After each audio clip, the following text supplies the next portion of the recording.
Welcome back to Golf Xtra. Phil Mickelson is one of golf's most recognizable names. Lefty has had his fair share of memorable moments throughout his career, but it only stands to reason that he'd end up with a fair share of blunders, too. None of them stands out more than the 2006 U.S. Open at Winged Foot, where Mickelson fell apart on his way to perhaps the most disgraceful major championship loss in golf history. But how exactly did everything go down? Don't forget to hit that like button and subscribe for more videos just like this one. Now, let's get right into the story of Phil Mickelson's disastrous collapse at the 2006 U.S. Open. The end of the 2006 U.S. Open was one of the most mystifying in all of golf history. With a chance at a win in perhaps the most prestigious major championship in all of golf, three excellent players in Colin Montgomerie, Jim Furyk, and Phil Mickelson all failed to close out the tournament with a par on the final hole. Not only that, but they did so in spectacularly disastrous fashion, all but handing Geoff Ogilvy his only ever tournament victory.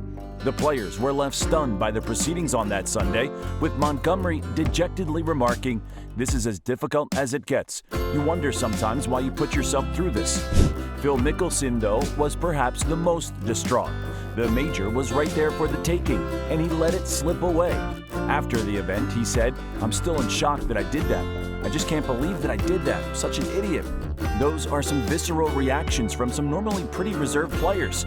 But why did the event provoke such a response? And what really happened on that Sunday at Winged Foot? To figure it all out, let's go back to the beginning. The 2006 version of the event wasn't the only infamous playing of the U.S. Open at Winged Foot. In fact, the 1974 U.S. Open was known as the Massacre at Winged Foot for the difficulty of the course. Throughout that entire event, only 7 rounds under par were records over 4 tournament days, and the tournament was eventually won by Hale Irwin with a shocking score of 7 over par for the tournament. So, there was definitely precedent for a difficult playing at Winged Foot, and 2006 would be the 5th such playing of the U.S. Open there.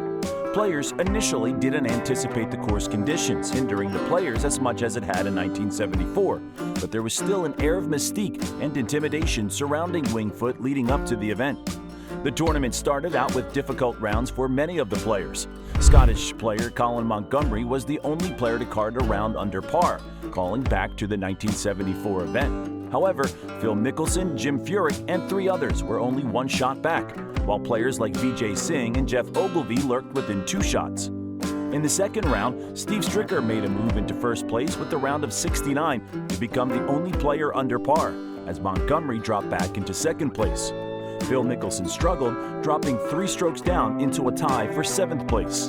However, day 3 would see Mickelson finding some redemption, while the rest of the field had difficulty with the challenging Winged Foot course. Mickelson's round of 69 was the best round of the day, putting him into a tie for first place with Kenneth Ferry at 2 over par for the tournament. Players who were previously leading, like Colin Montgomerie and Steve Stricker, dropped 5 and 6 strokes respectively. The final day of the tournament would be one of the most notorious in the history of the sport. Winged Foot was at its most challenging, and the competitors largely folded under the pressure. Regarded as the favorite going into the U.S. Open's final day after his excellent third round, Mickelson just needed to turn in a solid card.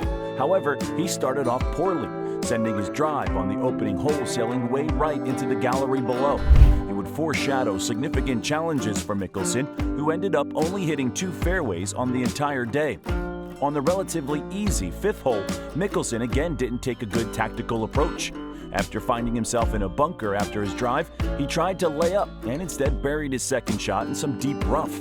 In one of the most baffling club selection moves of all time, Phil decided to try and hit a wood out of the fairway, with only 141 yards to go to the green. For reference, a lot of pro golfers can hit their wedges that far, even out of the rough. By choosing the wood, Phil gave up a lot of loft and control, and ultimately only hit the ball a few yards. While trying to explain his choice, Phil said, "Well, I can hit that shot better, or I can get it better out of the rough than a sand wedge, and I couldn't get a sand wedge back to the fairway. It was sitting down so much. I kind of figured that might happen, but I didn't really have another shot at it." Phil did end up saving himself from total disaster a little bit by finishing out the hole with a 6. The rest of the field averaged only 4.6 strokes on the 5th on the tournament's final day, though, so Mickelson essentially gave up a couple shots with his blunder. Still, all the golfers around Phil were struggling, and despite a 2-over-par front nine, he still found himself fully in contention. By the time he stepped to the tee at the 12th hole after birdieing the 11th, Mickelson was in sole possession of the lead. Ogilvy had bogeyed 4 holes out of 7 between the 8th and 14th holes. Montgomery had bogeyed a couple of holes in that same stretch to drop 2 shots off the lead, and Ferry had completely disintegrated, dropping 5 strokes from his earlier pace. It still looked like Phil's tournament to win. It looked even more like this after the golfers in front of Mickelson finished their rounds. Ogilvy had carded a solid cumulative score of 5 over par to mark the best in the clubhouse, but it certainly looked beatable. Instead, a succession of golfers failed to match his score with struggles on the 18th hole. Furyk bogeyed the hole to drop 1 stroke back and out of a playoff. Montgomery buried a clutch 75-foot birdie putt on the 17th hole to move into a tie for the lead with Mickelson and 1 shot ahead of Ogilvy, but proceeded to suffer disaster. He put his second shot in the rough, then 3-putted to make a disappointing double bogey and to drop out of contention. It was Montgomery's 5th runner-up finish in a major, and he would never win a major in his career. Back to Mickelson, though. He stepped to the 18th tee, also needing only a par on the par 4 18th to win the tournament. As he tells it, I tried to go to my bread and butter shot, a baby carved slice on 18, and just get it in the fairway. The slice was more pronounced than he wanted it, and Mickelson's drive hit a tent well off the fairway. His second shot hit a tree, and the third shot went into a bunker. It was becoming an abject disaster for Mickelson, and now he had to turn his attention to even making a playoff. His 4th shot rolled off the green, and a desperation attempt at a chip-in to force a playoff came up short. Mickelson ended up in 2nd place after a double bogey meltdown on the 18th hole, and his devastation was apparent.